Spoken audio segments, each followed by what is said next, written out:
You're watching Suckprofessor. Hello, everybody. It's me, Hank. I'm joined by James. James. Hello, everybody. Welcome to our shot-by-shot breakdown of the hit series. Well, we don't know how many episodes we're doing, but we're starting with episode 1, season 1 of... Say the name of the show. He-Man. He-Man. This is huge. James, are you excited about it? What are you thinking? It was probably one of the most painful 22 minutes of my life. Okay, so setting then, we're both children of the 80s mostly. I watched this when I grew up with He-Man. And I'm fascinated and horrified by the fact that my parents let me watch this after having seen it through adult eyes. Okay, yeah, that's so funny. So, from eyes that are now 30 years older with quite a bit different experiences. Yes. And boy, what a difference that makes. Yeah, I don't think the world was that fundamentally different back then that they could not have seen this for what it really is. Well, let's talk about what it really is later. I mean, this is going to go about 4 hours, everybody, by the way, just like our Westworld recaps and our Game of Thrones stuff. So yeah, we're going to get into the topics and subjects. And no, I mean, obviously, we're just having fun with this one. But there's still plenty of interesting things. It's such a time warp. It's such an interesting juxtaposition. And obviously, there's all those hidden jokes and stuff. Anyway, guys, like and subscribe if you haven't already. We also have a Patreon available. Anybody new here, this is kind of like a podcast with pictures. So we go through the screenshots and then we just talk and we have a fun time. And it's He-Man. How can you not have fun? Oh, we'll see. Yeah, James, by the way, this is not, we don't have video of us, but James is dressed with the cross piece. He's got, of course, yes. Your abs could use a little work, James. I'm just going to say. I need to tone them down a little bit. It's a little bit extreme. Yeah, I would dial it down. Yeah. Okay, a few less Batman push-ups. Or what does he do? Sit-ups? What is he, when he hangs upside down? Why does he do that? Is he stretching on his back? Bruce Wayne? You know what I'm talking about? All right, so speaking of superheroes, let's talk about He-Man. Any predictions, by the way, before we get into the episode? This is the opener. This is the... Did they call them pilots back then? I thought the whole thing was going to end in like a big man orgy. Big man orgy. Yep. It does feel like that's what they're going for. Yeah. Or maybe they just couldn't do that. They made that for they cut that private part consumption. Out. Yeah, those are in the director's cut. All right, so opening Filmation presents the sound effects. We're missing so many good sound effects. All right, opening shot. We get the scroll. Now, I don't know. Did He-Man come out before Star Wars? Did they steal this?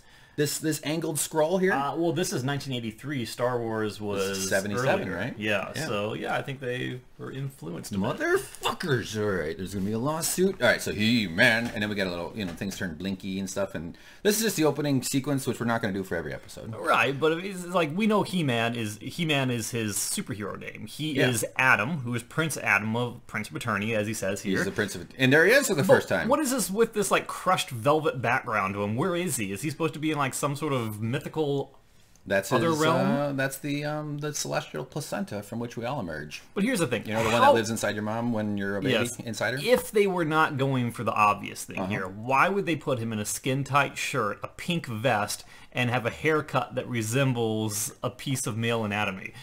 You mean...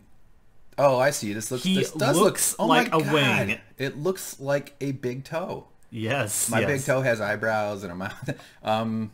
Yeah, he's built to impress. He's dressed and built to, he's the kind of guy you want to take home to your mom. At least I would. All right, well, let's get into all that later. There's more than enough of the homoerotic element to this show, which is I find so entertaining. All right, but this is backstory. This is like so we learn a little bit about this world and this universe in which these complex characters inhabit. I like that his neck is wider than his face. Well, of course. Come on, haven't you ever gone to the gym? That's the whole point. But if you would to cut his hair right there, if he was totally bald, he would just be a giant neck with a face on it. Yeah, he would be. He'd be like if Mr. Clean got into the steroids. And took off his earring. So defender of the secrets of Castle Grayskull. So obviously there's something important in this castle. Yeah, is it normal for someone to have black eyebrows and like shockingly yellow hair? Yeah, I mean if you go to the salon, you ask for a new hairdo, but they don't dye your eyebrows, because you can't afford that part. Typically eyebrows match is what you're about to say, right? I thought so, but I guess generally I'm wrong. They do. Sometimes facial hair is a little different shades. I know dudes that have like red facial hair for some reason, and my beard is darker than my scalp because I'm bald. Yes, it's turning. Okay, let's keep pushing though. So this is his Cringer. This is his fearless friend. Although his name is Cringer. Yes, and he is clearly not fearless because he is cringing in fear. I think it should be fearful. Yeah. He's a very fearful But not when guy. he gets hit by the power of Grayskull and he transforms. Which is weird because He-Man basically goes from Prince Adam into He-Man, and the only difference is that he goes into a more homoerotic suit. Yeah, he takes off his shirt. Yes. Yeah. Well, so but Cringer makes a complete 180. Oh. Well, they both kind of get sort of... He-Man looks exactly the same. I see what you're saying. All right, well... okay. Well, I'm just saying, because we do have a shot of Cringer coming up here. So fabulous secret powers, which is... Why do you use the word fabulous? Because he's fabulous. Was that not a thing back in 1983 where that word was, kind of, sort of... Maybe it helped normalize that sort of thing. I mean, you got to remember the culture of the early 80s wasn't exactly welcoming to the gay community and stuff. Not that this was overtly trying to accomplish that goal. There's nothing in the world wrong with being gay. Nothing.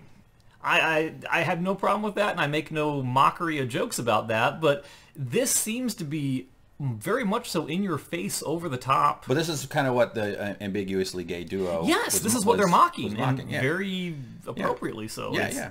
But I mean, it's great. I think it's funny. I think it's great. I think it's hilarious. Do you think there's any reason that they were not going for that this was just a coincidence? No, it's not a coincidence. Mm-hmm. Yeah, no. These adults made this. People who knew what they were doing did this stuff. But I don't want to. I really want to be careful. I'm not trying to imply that's some. Yeah, it's a children's show. In the 80s was a culture, Ronald Reagan refused to even say the word AIDS. There was a lot of anti-gay, and the AIDS crisis was ramping up. I don't know about 83, and I'm not trying to give a history lesson, mainly because I know I would get it wrong. But that, it's not like you could just go out there and go be like, hey, everybody, be nice to gay people, because that itself would have been kind of considered almost an extreme position. I mean, luckily and unfortunately, it took a long time, but we've changed dramatically in that sense in this culture, because it's absurd. You just have all these ancient hatreds that we're trying to get rid of, and that's at least one we've done some progress on. There's still a long way to go, but no, that's certainly a part of the show, I think, right? Doesn't it stand out? I would find it very difficult to not, see the connection there. Yeah. No, of course, but let's just, that's part of the ecosystem here. Like how IKEA has a restaurant for some reason. What the fuck? But the biggest problem here is that in the modern culture, when He-Man essentially is able, in the 90s and 2000s and 2010s, he can be himself. Mm-hmm. How is he going to deal with the improper use of pronouns when his name literally is He-Man? Oh, you mean like modern pronoun stuff? Yes. That people... Yeah, I don't know. Is he going to become Zell, gender fluid man?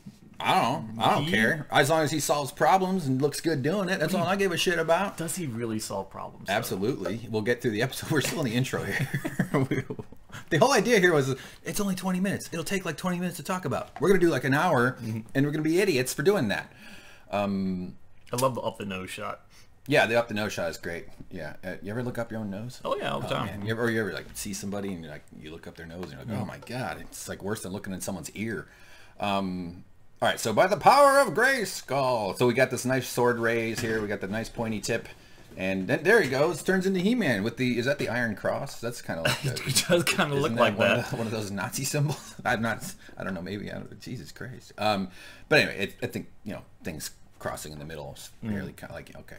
All right, so I have the power. So now he's lost his shirt and gained a little bit of gumption. He looks like he's ready to battle. Yeah, and if you go back to the previous shot right there, you would think that if his father was the one who gave him this sword, because he's the Prince Adam of Eternia, he would have also taught his son that you do not hold a sword that way. Get your hand off the blade, you moron.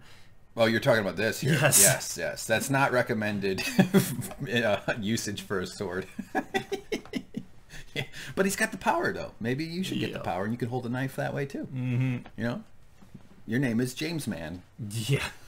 James boy. All right, so there he blasts his little shooter pistol at his cat, and this is where he turns into Cringer. In fact, I noticed in the animation he actually even gets a little bit larger. Well, yeah, he gets much larger, so He-Man can ride him. Yep. But you see the dramatic change in Cringer, yet the only change in He-Man is that his shirt falls off.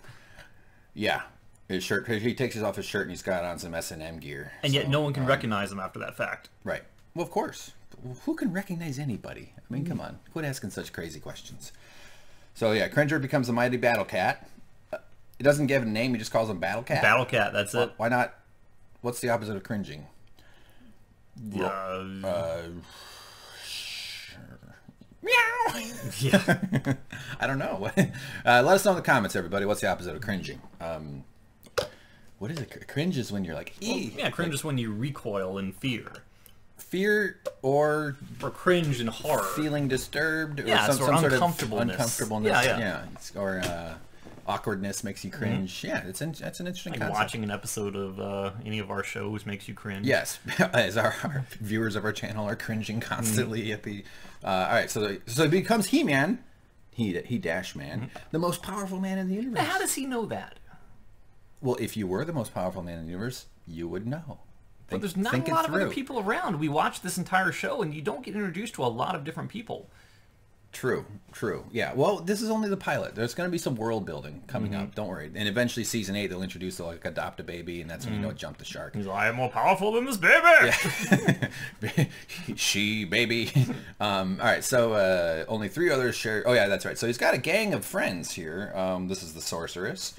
The man-at-arms right here, who's a guy who wears furry underwear on the outside. Which it seems like all the men wear furry thongs and have either hair in the shape of a certain thing or wear a helmet to emulate that. Yeah. And wear a nice mustache as well and to a big old complete the ensemble. Big old flavor saver. Yeah. For saving it for later. So when he says that these are the 3 that share in the secret, these are the ones that know that He-Man is actually the ulterior persona of Prince Adam. And that know he has so much power. Yeah. Yes. So they're like L. Ron Hubbard's lackeys, you know, like Brigham Young or whatever. No, I just mixed the religions there. Sorry, everybody. I mean the cults. Our friends. Oh yeah, Orko. So by the way, in case he forgets who he is, he's got an O on his name.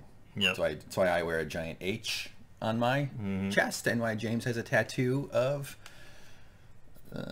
something on his back. I was afraid of insulting you, so I pulled back on that one, James. So look at you. I like his long fingers. 4 of them on each hand. Yeah, 4. That's good. He's like a Simpsons character.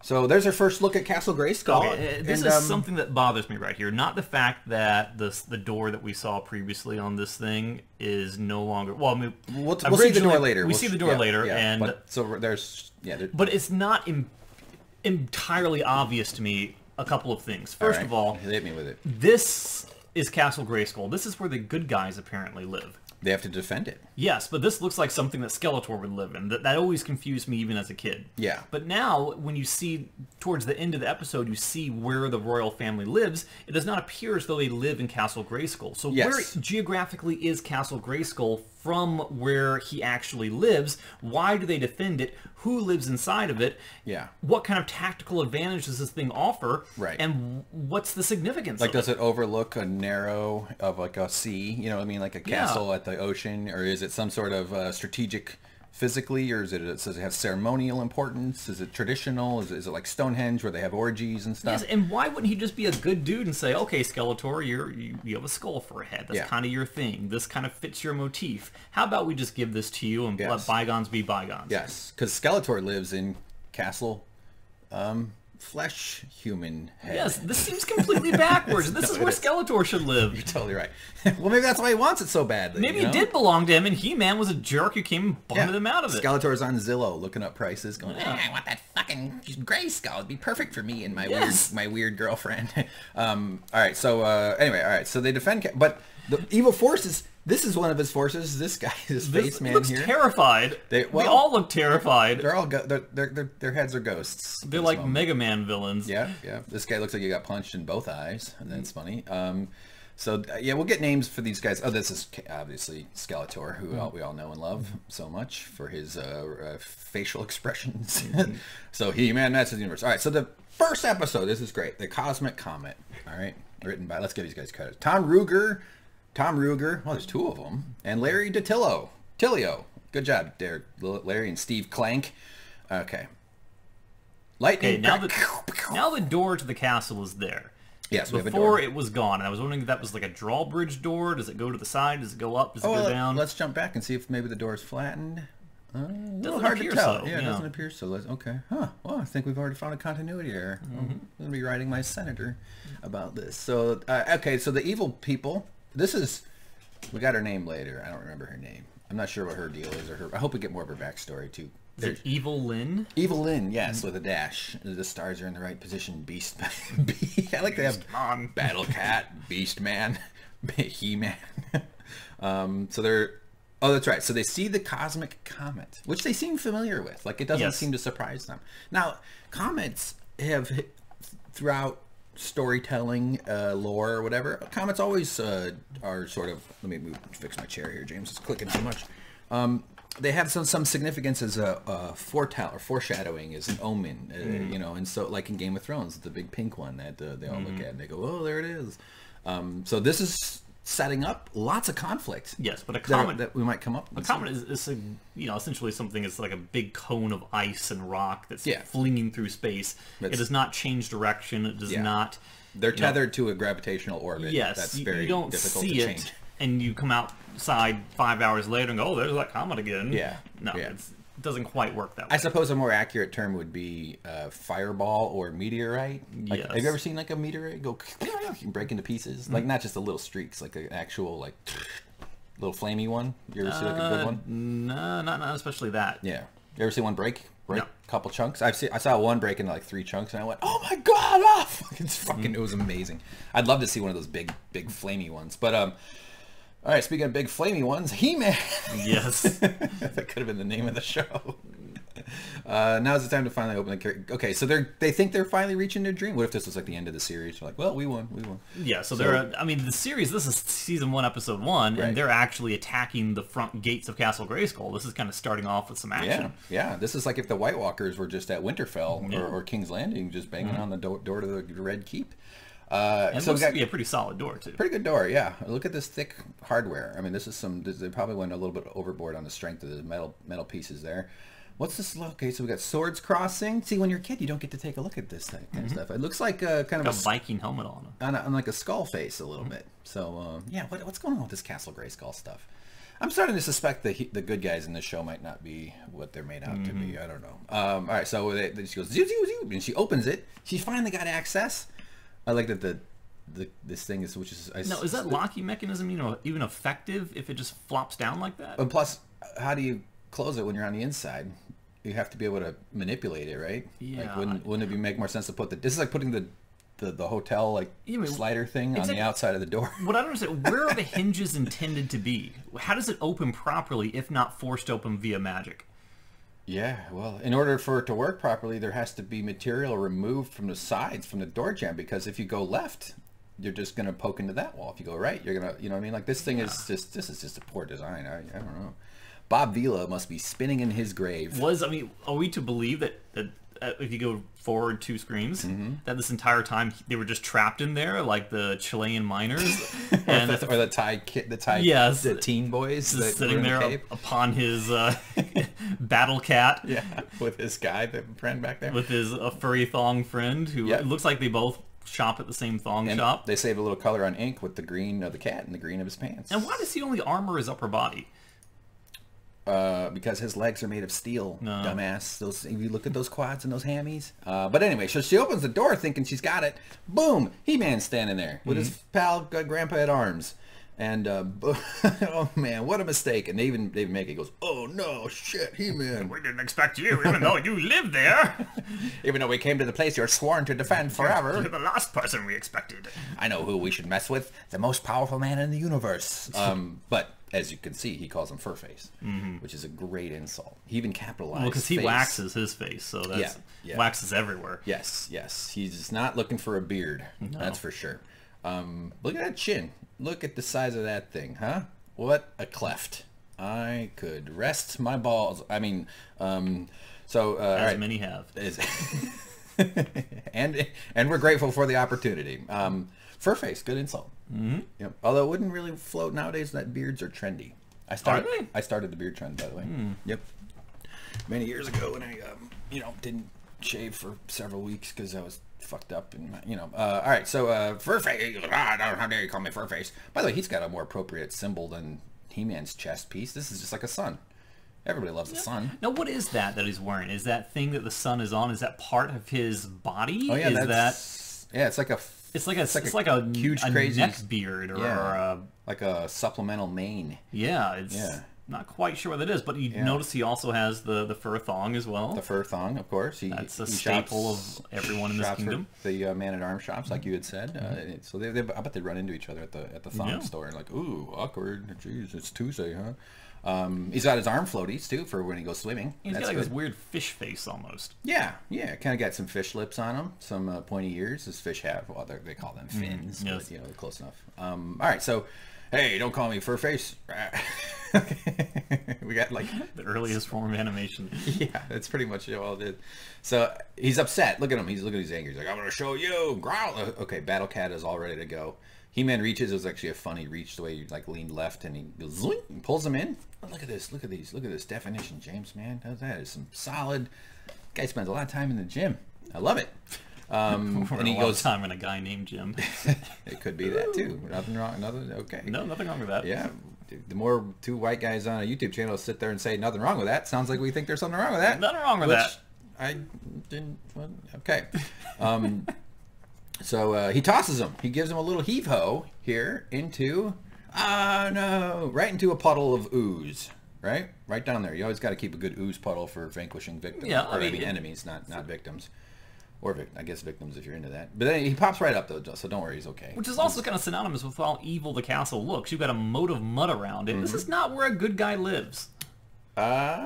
Does Mario and Princess Peach live in a castle that's surrounded by an ooze moat? Come to Castle Pizza, and I will kill you, throw you into the poisonous ooze. We have a crystal clear water moat around it. Yes. With coins and mushrooms. Coins and koi fish. And, and koi. And this makes no sense. No, it doesn't make any sense. And we don't know what it is yet. Maybe it's like spa mud, where you like it makes your skin nice. But you would think that this would be like, there'd be some backstory. It's like, oh, this kingdom used to be amazing. It was great and it was vibrant, but Skeletor and his influence has turned it into a corrupted shell of itself, and we must defend our former home. He turned our rose garden into mud. Yeah, and then at the end they get the roses back or something. Yeah, it just seems like they came up with this universe, and the people who animated it got it backwards. And like, oh shoot, we put He-Man in Castle Grayskull. Like, oh well, too late now. Just go with it. I think they just drew two castles, and they're like, oh, they're both skulls. Fuck, let's go with it. All right, so look at the face right there. Look at Cringer's face.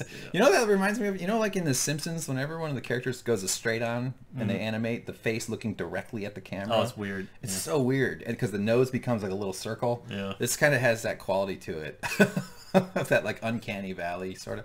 All right, very good though. I like it. By the way, what environment does this cat live in where he needs? I guess orange and green might work in nature. It's a really weird color palette for this whole world. I mean, look at the color of the sky and everything. Yeah, purple and another purple. Yeah, it's a little goofy. So warbling, we hear that means somebody's doing something. And look at her, she's doing a little thing with her hands up in the air and. Oh, no, that's right. He-Man blasted her, right? Well, she shoots at him, and he deflects it with his sword when he gets off the cat, and shoots it back at her, hits her, and she somehow teleports down into the mud as well. Oh, that's right, yeah. So it sort of knocks her out, and she falls straight down, but then immediately into the mud. So she was hovering or something. Apparently, it doesn't quite make much sense. I do like the way they drew the cape being affected by the wind. That's good. That really makes me feel like I'm actually in this world. Immersion for me is very important when I watch high-quality shows and stuff. So she ends up, but don't worry, they're fine, and they threaten He-Man with more hijinks. But doesn't He-Man realize that now that they're incapacitated in the mud down there, he could easily get them, put them in jail, or perhaps destroy them once and for all for the safety and well-being of his kingdom? Just throw a bunch of rocks on their heads, like he used to do in the past. Or maybe pee on them. That's what I would do. It'd be fun. And let me help you with that. And then whip out his big He-Man dick and... just wash their heads off. That was inappropriate. While they hold still. No. Yeah. Yeah, modern He-Man would be way worse, I think, if we did it. Because, I mean, come on, this planet's getting worse every day. So, there's his line. Make sure you wash up first. Not bad. Not bad. I'd say, try a little soap. Mud face. What would you do? Give us one of yours. No, if I had... What would be your catchphrase right here in this moment? Make the moat of it. That's pretty good. That's way better than mine. I'll give you the win on that one.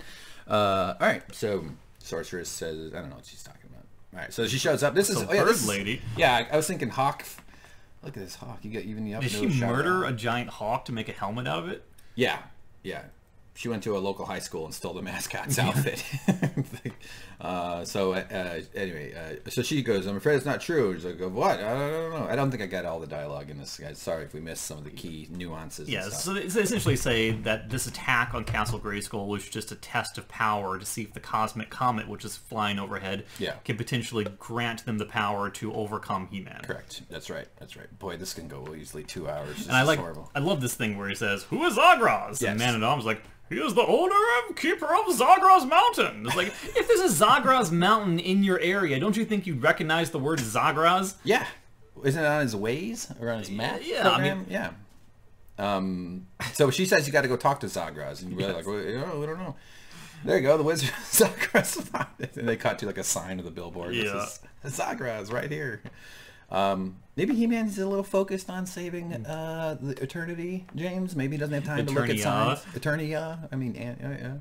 Keeper of the Comets. The guy holds the comets. As we all know, that's how comets are operated. There's some weird creep in a castle somewhere. And hurry, we gotta get to it. Oh my god. So the door. And the door just rises back up. As if to imply that that's its natural way, that it comes down like a drawbridge. Right. And which I guess... Well... I mean, that makes the most amount of sense. Sure, but... it does make a lot. Yeah, I think it makes sense. Just the physics of lifting a door at the hinge that's on its... You got to pull it from the... But if that's how it's supposed to come down, I still don't understand that whole locking bar mechanism. Yeah, I don't know. I'm starting to think this might just be a cartoon from the early 80s. No, it can't be that. Okay, so this is the big kingdom. So in this is where they live. This is where the royal family is. This is their town. This is the establishing shot for... So where is Castle Grayskull here? Is Castle Grayskull just the entrance to this, or... Yeah, I don't know. This is like they've moved on. Like if you know how like England has like electricity and toilets and stuff, but they also have those old castles. Like maybe this is that. I really feel like this was drawn as He-Man's place, and Castle Grayskull is drawn as Skeletor's, and they're like, oh crap, we did it wrong. Or it almost seems like. Well, I think Castle Grayskull is better than Skeletor's lair, which we're going to see later. And hopefully as the series develops, we get to know more about it. You know, maybe he's got, like a gym or something. But yeah, and I had actually missed this when we watched this the first time, because I was like, they don't even show a village or people. But this sort of shows some sort of kingdom. At least it looks like there's buildings where other people might be living, because so far the cast is pretty small. Yeah, this reminds me a lot like the undersea world of The Little Mermaid, almost. A little bit, yeah. Coral reefs and the weird colors and the domes and Yeah, it does, kind of like under the palette and stuff. You know what it reminds me even more of? Tell me. I'm seeing this little dotted line going through it in little circles. These? I'm picturing it in my mind happening. A dot matrix printer? Well, no, because it looks like the outline of a Dr. Wily final stage in a Mega Man game. Oh, okay. I didn't know what you were talking about until you said Mega Man game. Yeah, I agree. Totally does. All right, so anyway, what the fuck? Where are we? Okay. Oh, so they're keeping something a secret here for a moment, but I can say it's vital to Eternia. What he says basically... that's the king talking, right? Well, the king says, Man-at-Arms, where are you holding the children? He goes, I'd like to keep that a secret for now.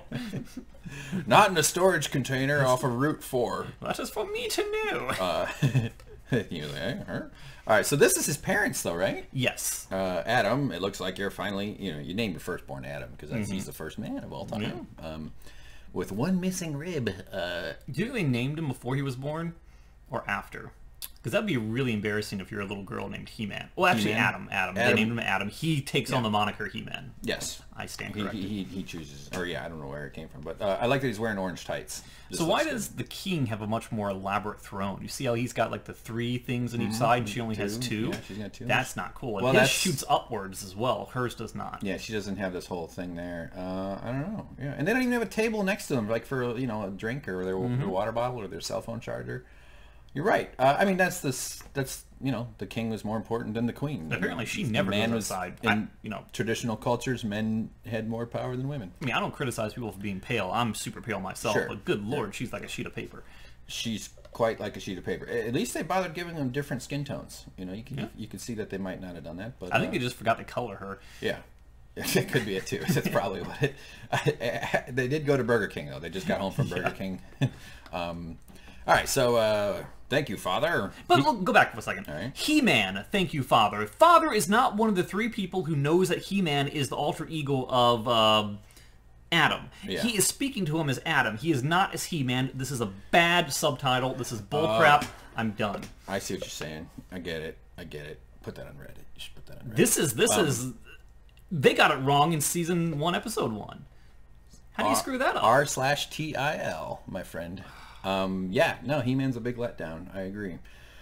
Well, it's for the viewers' help, though. You know, remember, this is for children. But they've already established in the very beginning. 5. The very first shot of the whole thing was, "My name is Prince Atom."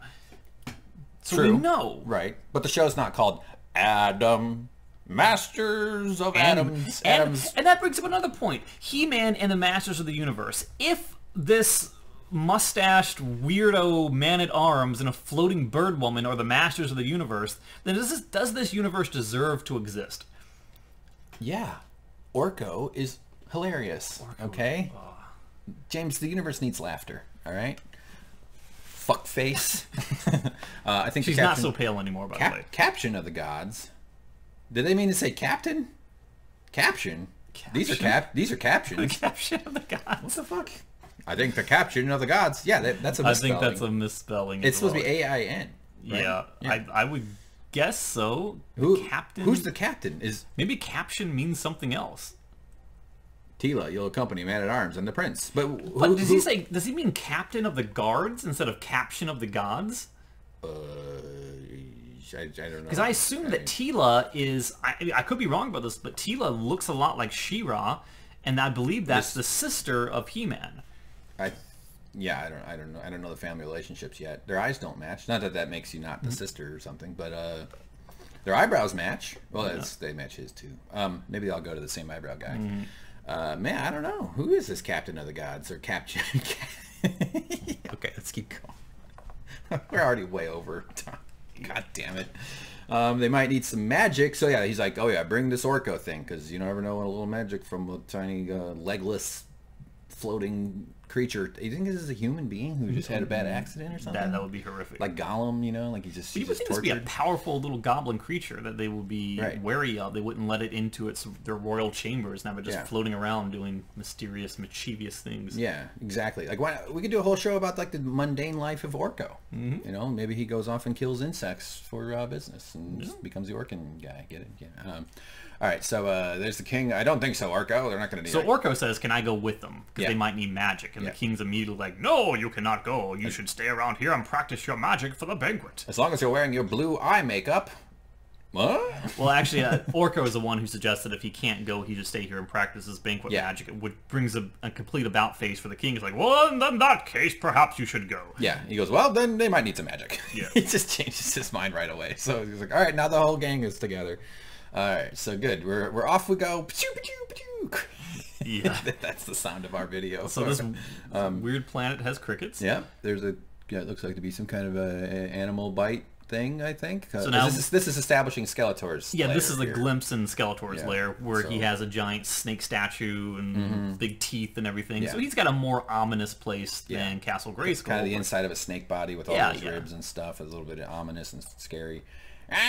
He's got the crossbones chest piece. He sees that he's kind of the model for he and He-Man are sort of like opposites. Kind of like the duality of humans, you know, the good and the bad. The skeleton and the flesh body guy, the baldness and the hair, the abs and the blue abs and the I know I was trying to get to a punchline. It's a very muscular skeleton. Very muscular skeleton. Yes. You know, though, I think his face. He's lost enough weight on his face. You know, you're looking a little thin in the cheeks there, buddy. So his friends, Mystic. Well, go ahead. Let us combine our mystic powers, and they all hold hands. Yeah. So they do this like. Look at that. Now Skeletor's hands are the blue ones, right? So he has like tiger claws. Yeah. What the fuck? Yeah, I never noticed that. Holy shit. Yeah, you're right. Yeah, and it. Wow, look at those claws. Those are nuts, huh? So what is he? Is he a beast or? I don't quite know. They haven't really explained that to us. He has a human skull? He has a human skull, human body, yet he's got cat claws coming out of his fingertips. He's got talons and stuff. Yeah, that's crazy. But they do hold hands like it's an 80s, everybody love each other video, which it kind of is. So there they go. Oh yeah, this sequence here. So they did this whole sliding thing animation where each character is just on a different layer sliding past the camera.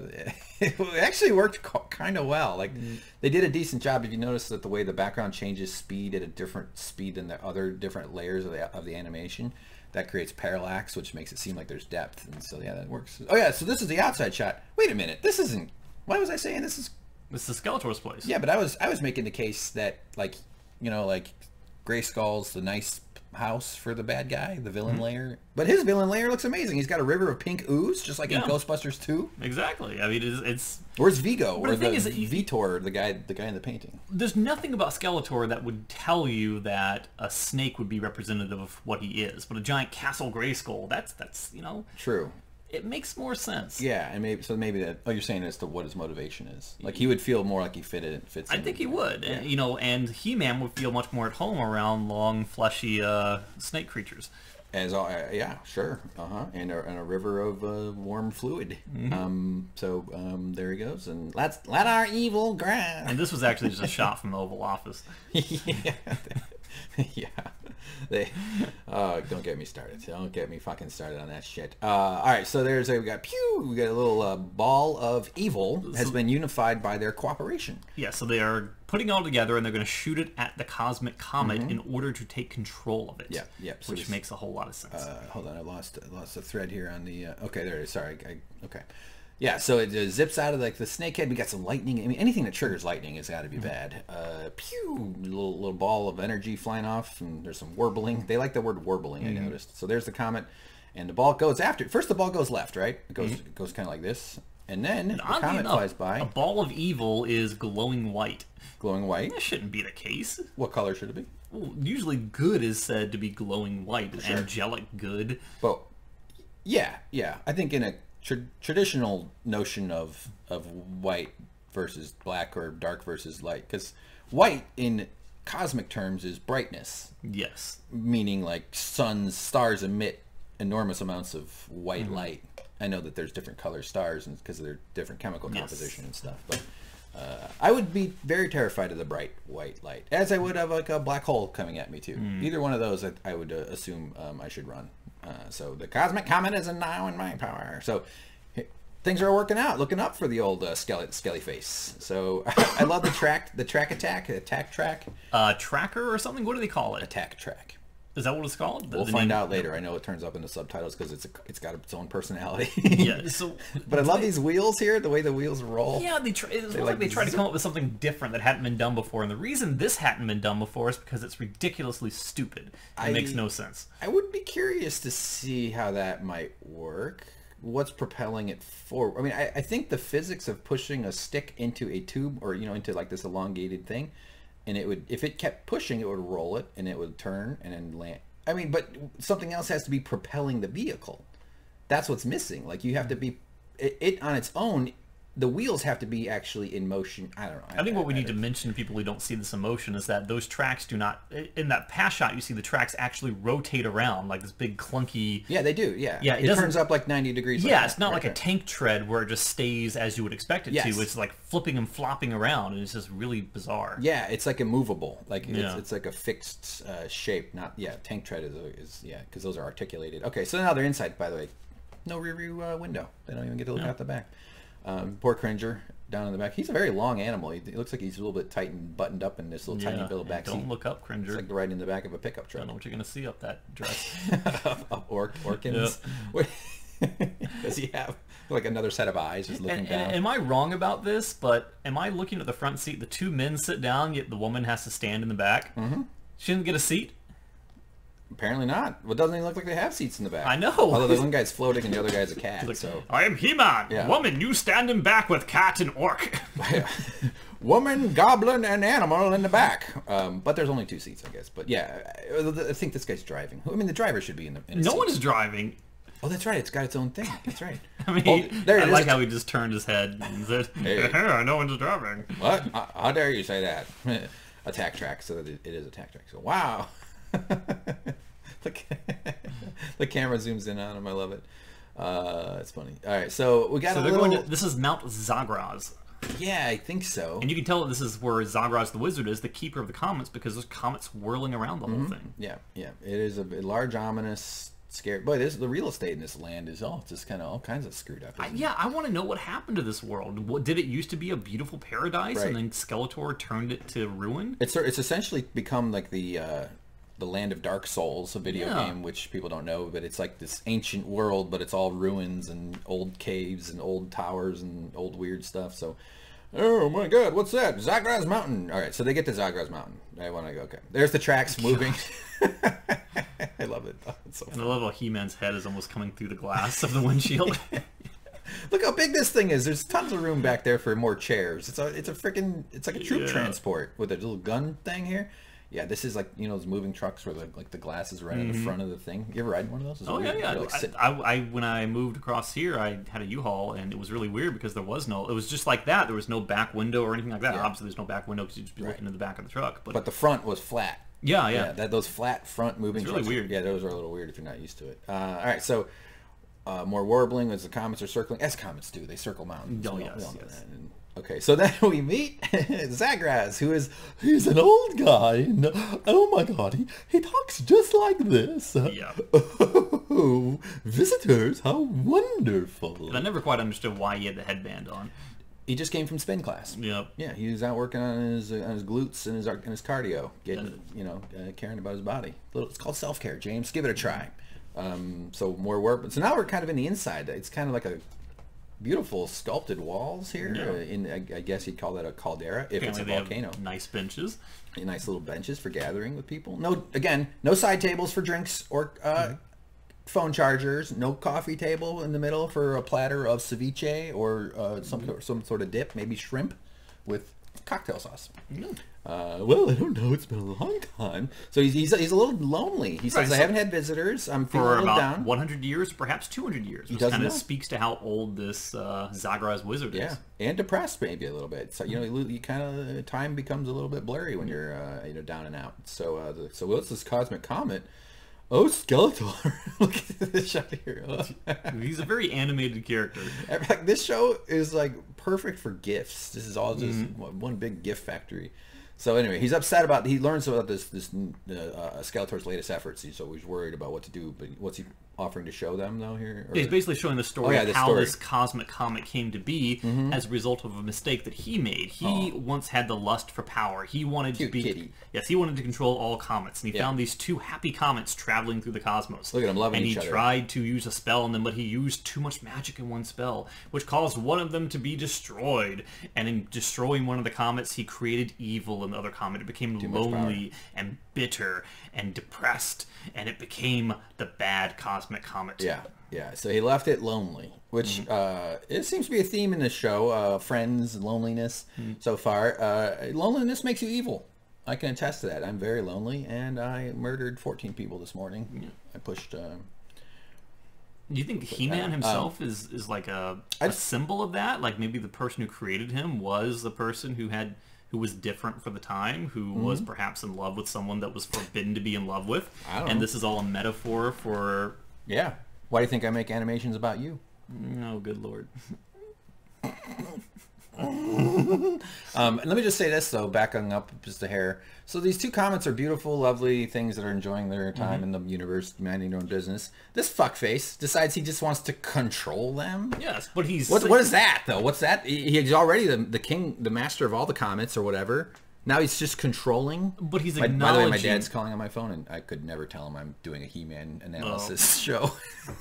Just answer and we'll just keep going. How's the career going, son? Oh, good. I'm recording a He-Man analysis right now. Sorry. I'll pay you back for my childhood. I just think this is insane. This is an insane impulse. Why do you want to control the comets? Leave them alone. Just appreciate their beauty. He's like the master of comets. That's what he is. That's his identity. That's a good point. Kind of like how The Rock, The Rock saves buildings from from but he's acknowledging the mistakes that he's made. Yeah. I'm not suggesting he's an evil guy. I'm just saying, like I don't see the moon and be like, I want to own that moon. I'd like to own the moon. What would you do with it? I'd put advertising on it. Billboards everywhere. One big one or just a bunch? Probably like 2 or 3. 2 or 3. Visible from Earth? No, you have to go there. Oh, smart. Smart thinking. I like it. Yep. If I had the moon, cost effective. I would put a 60-inch flat screen on the wall, and I'd have a man moon. I mean, a moon cave. Wait, no, a man. Yeah, man moon. Man moon's right because it's not a cave; it's a moon. I bet it has caves. All right. Sorry. Something about its. Oh yeah. So it's lonely. Loneliness leads to evil. Without its friend, as implying that comets are sentient, that they have friends. Yeah. They're not just big chunks of rock and ice. Yes, that are just slightly above absolute zero, unless they're close to the sun. So I knew then that are they slightly above absolute zero? That's probably hyperbolic for me. You're talking about like 0 degrees Kelvin? Or no, isn't it negative 273 Kelvin? Or something? Maybe. I don't know. But no, what's the ambient temperature of space? Is that? I don't think that's absolute zero. No, I don't. Absolute zero is a theoretical threshold. It's never been achieved. Right. They can get really close to it, though. Yeah. Kind of like my heart. All right. Not worthy to be keeper. Okay, so now he's just feeling down on himself. I just haven't got what it takes anymore.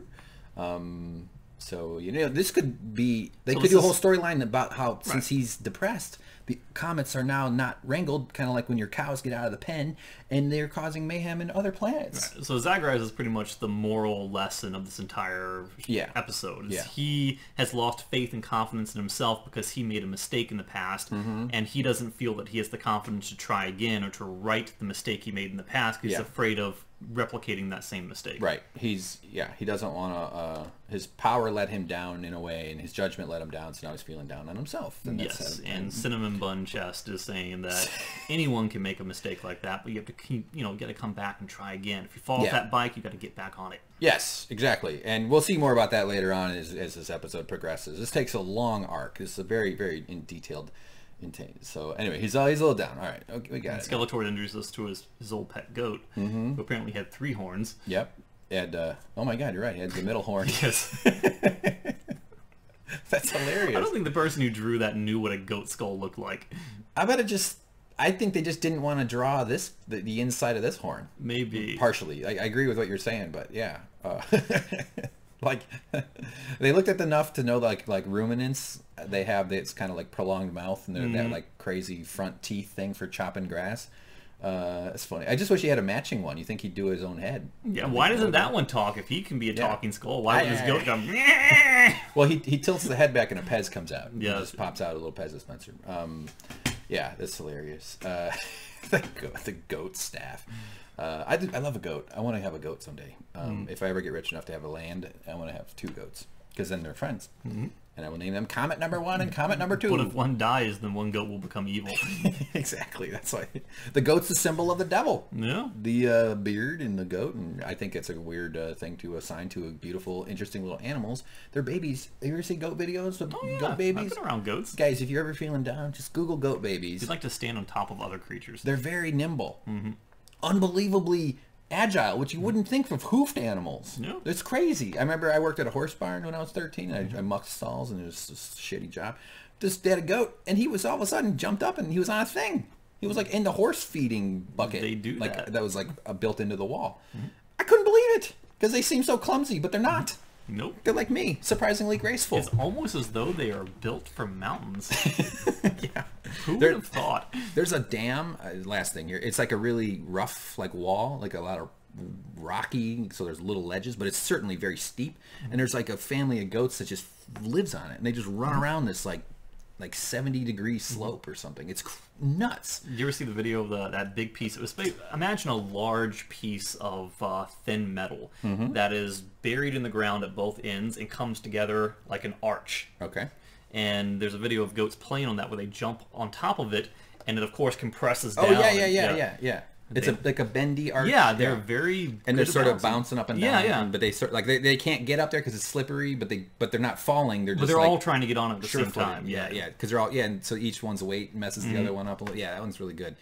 Yeah, totally. I had another goat story I was going to tell, but I forgot it while you were talking, and it's okay. All right, he alone might interfere. Talking about Zagraz. What are we going to do about Zagraz? Because he's trying to control the Cosmic Comet, yet he knows that Zagraz, even though he's been dormant for a very long time, had the power of the control of the comets. Now you can see that horn actually from the back. Yeah, we do see the back of it there. Actually, that's the cranial part of it. So it doesn't look the same from the back as it does from the front. No, definitely not. And by the way, the back of the skull, the protruding part on the brain Mm-hmm. that like sticks out above the neck, basically, is called the occipital bun. The bun. Occipital bun. Man bun. I have the hair tie. Rubber bands. Yes. So anyway, I also love that they couldn't bother animating the body turning, but they had the head rotating around like an owl. Okay, so I don't know. Zagraz, what can you do? Nothing. But anyway, so he's plotting. This is just good business. You've got to be aware of your environment, strengths, weaknesses, opportunities, threats, SWOT analysis. And this is kind of going back to saying that he had a mistake with the Cosmic Comet, therefore he may not do anything, but they still can't take their chances. I think I missed it, but he even says about the confidence. And that stood out to me, that you have a children's cartoon with a skeleton man talking about confidence and feelings and like being out of calm. Like, it's not, this is the kind of stuff like Mr. Rogers did in a way, like that sort of let children's emotions and let children's the lessons they need to learn be part of the thing. And I don't have kids or anything, and that's, maybe they're still teaching children about that stuff, and they fucking better, because anyway, I don't know what I'm doing right now. So I think that I have good advice for parents, but I'm not a parent. Why the hell did I think that? So he then commands the Cosmic Comet to send creatures to capture Zagraz, because that's what comets do. Yes, yes. Instead of Skeletor hiring somebody, maybe going on a temp service, sending some interns over, or some goons, he has a comet do all his work. But Skeletor, he only has 2 henchmen? Is that what we're led to believe? That he's in this big castle by himself? He has no army? He has to... I don't know. Maybe Bebop and Rocksteady weren't available. But it's like, these are 2 opposing forces of good and evil, and yet they all only have like 2 or 3 people in their armies. Yeah, it's like they're like lemonade stands having a war. Yeah. When those pieces land, so he knows that he's sending the comets to do his bidding, and it's going to be bad. It's going to be tough times for He-Man, and I was frankly at this point very worried. I was thinking this could end very poorly. He-Man could not possibly escape this. Whew, these guys are in serious trouble for sure. And look at him sitting there, and yep, she's not wearing much. She's got the cinnamon roll things on her chest. He's got the giant square man tits and the furry everything. He's got all boots with the fur. The Apple furry martini boots with the fur. Is that a song? Who's that from? I like that he's got a high belt. By the way, I love the high belt. Not really doing it. I guess it's holding his shirt on, I suppose. What is it? What's the martini thing? I probably get that line wrong, but isn't that like a Nelly song? I don't know. It's all at me. You've heard it though. I know. I've heard. Very famous. I've heard of Nelly. Nelly Furtado. Wait, those are 2 feet. Those are separate. I'm talking about Nelly the rapper. Yeah, the one with the band-aid on his face. See, like I recognize music. I just don't. I can't think of the song when you say a name of a song. Like my brain doesn't connect. I mean, some songs, yes. That's like she hit the floor, he hit the floor. Oh, my body can't stop moving. Ooh, it's like I'm at a concert. Yeah, all right, I think I nailed it. Yeah, I'd say so. You're you need a band-aid on your face. I do. Different guy, right? That was 50 cents. 50 cent. Whatever. All right. Ooh. That's right. So he walks by. Fuck, I didn't get a ton of shots. So this is the whole thing. Is like He-Man does not change between the time that he is Adam and he transforms into He-Man. But they try and constantly do this thing where they're trying to show that yes, he does change. When he's Prince Adam, he's a lovable goof. He trips over things. Yeah. He's clumsy. But when he becomes He-Man, he becomes the strongest man in the universe. Right. Right. You wouldn't see him trip if he was wearing his chest piece. It would make so much more sense if, as Adam, he had a normal man's physique. That he wasn't this giant ripped monster of a human. Yes, it's a little. It does have a taste of that Clark Kent thing. Yeah, it's like identify Thor. Who he is. Like in the and this scene in particular where she's walking away from the camera looks so freaking weird. She turns around then and she's like waddling like someone who's trying to hold in a big duke or something. Sure. Yeah. To be fair, the animating walking is one of the more challenging things, I think, and then walking forward. I mean, so like this was this probably took more effort than some of the animations, but yeah, it was quite awkward looking. I thought. Yeah, she looks like a chicken. Had a little bit of a weird chicken walk to him, but anyway, this is where she runs. He's about to get hit, right? Because he trips on the rock, silly old Adam, and then we get a boom. The comet lands. Oh, thanks, Tila, and just her job is to prevent him from being killed by comets. I guess that's true. I would prevent you from being killed by a comet, James. I'd push you out of the way of a comet to save your life. Yes, I could push you at least 4 feet. That would be just enough to get clear of a comet. A comet that's 3 miles wide. James's arm hair burns and he goes, but that's it. And you're like, oof, I was just outside the blast radius. Yes. Your eyebrows are burned off. But that's it. Okay. Look at his gonads. He's just got a little mound. What do you think's going on with that? Do you think he just grinds it together against another one when they reproduce? That's how comets mate. They just smush together. All right. So anyway, the comets turn into a weird gray man monster thing with no mouth. Very buff Silver Surfers. Yeah, yeah. Buff gym rat Silver Surfers. Choo-choo! Oh no, there's 2 more. Now we've got a 3B here. They got a nice big square man boobs. I couldn't tell whether or not that line there was supposed to be the mouth or not, because if it's the mouth, that is a hilarious face. You know what? It's funny when you say that. Like, I can't even trick my brain into picturing it as a mouth. Like, I can't see it as anything other than a mouth. That's funny. I think it's saying Yanny, not Laurel. Yep. You can't just look at it and be like, they have a very scrunched up face. Oh, now I can. Isn't that not hilarious? Yeah. It's funny now. Like, if you think of it, this is the corner of the lip. This little downturn here, a little corner down. Yeah. And then all of a sudden it looks like a mouth. Yeah. And now it's not. Now it looks like there's a shitty nose. I can't see it as a nose. Just imagine a booger dangling and wiggling. But then where's the mouth? One time I went on a date and I had a booger at the end of my nose for the whole time, and it was wiggling around. No, I'm very just nice. joking. I'm joking around. You know, like those earrings that never stop shaking? All right. Yeah, that is weird how your brain kind of lets it be a mouth for a second. Almost like if you... Yeah, whatever. Okay, all right. We get... Jesus Christ, how much fucking time are we putting into this? Oh, they're pieces. Pieces of the comet. Yeah. Right. That have materialized into Terry Crews, buff, moon people. Buff, bald, nude, smooth-skinned, scary guys. Even Cringer's like... So see, the good thing is that they're fine because they've got Man-at-Arms, they've got Prince Adam, who they are aware. Everyone who is present, right, and this is important, everyone who's present, aside from Zagraz, knows that Prince Adam is He-Man. Yeah. Aside from Teela. Teela doesn't know? Teela does not know. Oh, okay. For some reason, he deems these strangers to be worthy of the secret, but his own sister can't know. Yeah. Because maybe she'll tell his parents or something like that. Yeah, that's right. She's not one of the gang. And they've got a little guy shooting magic and a wizard, so there's no way they'll be incapacitated in any way. Probably not. Yeah, it'd be unlikely. But they are unliving monsters, so we need to be, you know... And then he whimpers. This is me. Every morning I wake up and go, oh man, one more day? Fuck. Nope. They're like talking about... Now, how did he pronounce robots? He said robots. Robots. I've heard robots before. Like, you hear people... Not that the word comes up a lot, but how does that... Where do you get robot? I don't know. I mean, I don't... It's like... It's as weird as people in New York that put an R at the end of something. Like, pizza.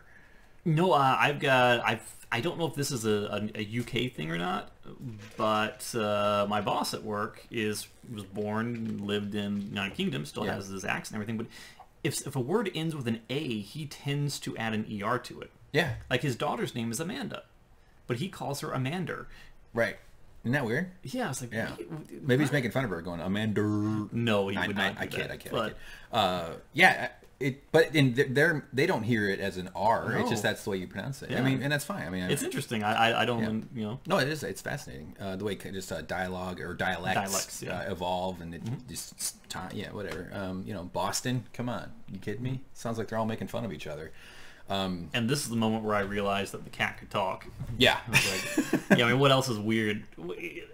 I think the talking cat's probably the most normal part of the show. Yeah, it's basically the Scooby-Doo of the show. Yeah. He kind of is. Oh, look, the one tooth is on the outside. What? You ever want to make someone feel sympathetic for a cat or any old beat up mangy animal? Give them one snaggly tooth on the outside, like those pug dogs where you smack them on the back of the head and their eyeballs pop out. Cringer, what are you doing? You need anyway, it's just going down. This is starting to get real intense. Okay, so Tila Tequila is in trouble right now. Tila Tequila is getting the first attack. And she dodges. Oh, fuck, I got to get a little faster on this. So she rolls away from him. She's like awkwardly rolling across the entire... Drawing upon her gym class when you were in 4th grade. You learned how to log roll. Yep. She escapes, does a tactical... she does an escape maneuver. Or dodge... What do they say in Star Trek? Dodging maneuvers? They go, Star Trek? Evasive maneuvers. Oh, well, Star Trek. When they need to dodge a laser blast. You know how spaceships can turn really quickly? Yeah, or else they have to like hold on to their chair and pretend like they're shaking around with sparks flying everywhere. Yes, and the consoles blow up for some reason. All right, so the guy's like, oh, she's too fast for me. So we got music playing and it's getting intense. What does she do here? She's going to shoot him with something. Thing. Oh, yeah, this thing pops up out of her forearm here. Yeah, and we find out it's a freeze ray, but we have no way of knowing that until they say it. But look how he's freaking out. It's like, oh no! Oh no! She's got a forearm gun, and boom, she turns him into one of Michael Thriller, Thriller dancer. I saw this creature. So it has no effect on the creature whatsoever. This is his John Cusack impression from being John Malkovich. Yes. Wait, it doesn't have an... Oh, yeah, he's just immune to it, right? Yep. Well, maybe because he's a comet, they're already frozen. Right? So what we see here is, and the next person who stand up is Man-at-Arms. He's like, well, it ate her freeze ray like an ice cream. Yeah. Like that was a weird line. Yeah, so he decides to shoot at the creature instead using his gun. Yep. The creature deflects the blaster and shoots it into Tila's back and at him. And gets them both. Yeah. So good job, Man-at-Arms. So these people work for the most powerful man in the universe, and they fight one guy, and they shoot him, and he just immediately disarms or puts them both down. So the only people left to fight is Zagraz, who is an expert at comets. These guys are made of comets. But he's lost controlling them. Yeah. But he doesn't have the competence to do anything. And this mysterious, weird floating thing who came along because he said they might need magic, yet does nothing whatsoever to even attempt to use his magic or to help. Right. So of course Prince Adam has to go out and in secret become He-Man. But the problem is that he seems to step off to the side to do it. Yeah. And we'll see him do that in just a moment. Yeah, I was just pausing to comment. Like he's even rubbing his chin, as if like, what do I do here? Maybe his banquet tricks aren't. Yeah. Is he supposed to? Maybe over time his powers will grow. Perhaps. 80s children's cartoons were known for their extensive character arcs. That's why it's called the Westworld of the 80s. Oh, of course. So we've got work to do. So he comes in and he sees like this scared eyes, and they're kind of being afraid. And I didn't raise any foolish children. My mom did. She fucked up bad. And then he just disappears somehow. Yeah. Well, I don't know. Does he walk away? It's amazing how we just watched it, still forget most of it. So yeah, you're right. He sneaks off though, and by the power. So we see this great scene. I mean, the only reason to sneak off is to the entrance to the front stoop. They are at Mount Zagraz. Yeah. So how is he in front of Castle Grayskull now? Mount Zagraz is so far away they needed to get into a vehicle to go there, and not only that, it's far enough away that He-Man had never even heard of it. Look at the shirt change right here. Yes. Yeah, you're right. He hadn't even heard of it. Yeah. So it must have been at least 20 miles. And it was so far away that no one had visited Zagraz in 200 years. That's a very lonely man.